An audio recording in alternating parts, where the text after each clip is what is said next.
Hello and welcome to Study English IELTS Preparation. I'm Margot Politis. Today we'll look at some aspects of discussing a topic, which is something you are expected to do in Part 3 of the IELTS speaking test. In Part 3 of the speaking test, you participate in a two-way discussion to test your ability to discuss a topic in depth in a number of ways.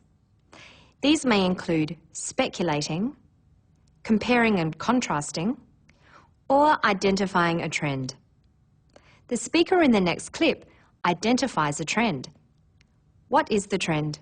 The fastest growing area of identity fraud is in internet services, such as people breaking into internet banking accounts, credit card fraud over the internet, people using fraudulent credit cards, fraudulent identities to essentially break into other people's accounts and essentially steal their money. The trend he's identified is the fastest growing crime in the world, identity fraud. If we listen further, he explains why it's a problem. The traditional way to protect internet banking and other secure applications is through passwords and PIN numbers. And these are totally inadequate in an area where identity-related fraud is growing at such a high rate. He tells us it's a problem because the traditional ways to protect internet banking are inadequate. But he has a solution. Let's hear what it is. What we've actually developed here is a technology that allows us to analyse a person's voice, a person that is actually sitting at their computer screen, accessing a secure website. We're able to analyse their voice in order to confirm that they actually are who they say they are. Big Bird. Congratulations, you have been successfully verified. His solution is to use technology which produces a voice signature. He demonstrated 3 of the language functions which are used to assess your communication skills. He identified the issue, that identity fraud is a problem, and then explained why it's a problem. The 3rd language function was providing a solution. He talked about what could be done to prevent identity fraud. Now let's listen to this woman responding to the question, what makes a person famous? I think there are different ways to see what makes a person famous. One is the publicity and the marketing around a person. But I don't think that's the real, honest way to be famous. I think if I have to choose, I'd rather be famous for being honest, for being kind, and for trying to help and solve conflicts or problems in the world, instead of being on the cover of a magazine. So my characteristic for a famous person, I will go for honesty and kindness. She shows that she understands the question by incorporating it into her response at the start. By repeating the question, she is clarifying the topic. I think there are different ways to see what makes a person famous. The question is designed to see if you can identify. She identifies what she believes makes a person famous: publicity and marketing. She uses the listing word one to make this clear and to logically link her first sentence with the next. I think there are different ways to see what makes a person famous. One is the publicity and the marketing around a person. Having identified what makes someone famous, she then shows that she doesn't agree with this idea. The disagreement is expressed through the word but, and she logically continues by saying why she disagrees. One is the publicity and the marketing around a person. But I don't think that's the real, honest way to be famous. She develops and expands her ideas further by justifying her opinion, advising her listener by using the conditional if I have to choose. She then expresses her preference by using a modal, I'd rather. I think if I have to choose, I'd rather be famous for being honest, for being kind, and for trying to help and solve conflicts or problems in the world.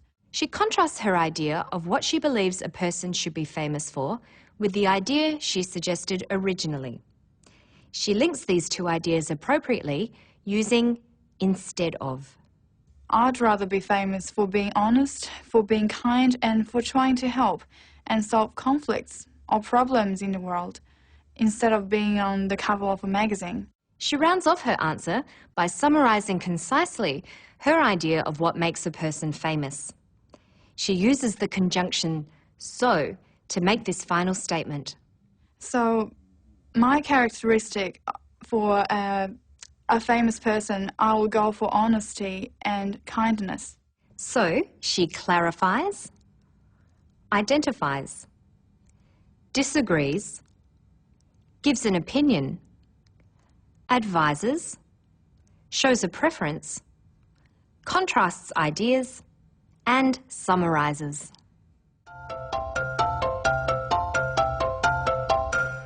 In order to respond fully, appropriately, and coherently, there is a number of skills you need. You should be able to quickly recognise what the question is asking. A do you think question, such as, do you think there is too much violence in films today, needs a reply that gives your opinion. A question such as, what makes a person famous, requires you to identify. Look at this question. Why do children like eating fast food? You may have an opinion about this, but before you give it, you might explain and give reasons why children eat fast food.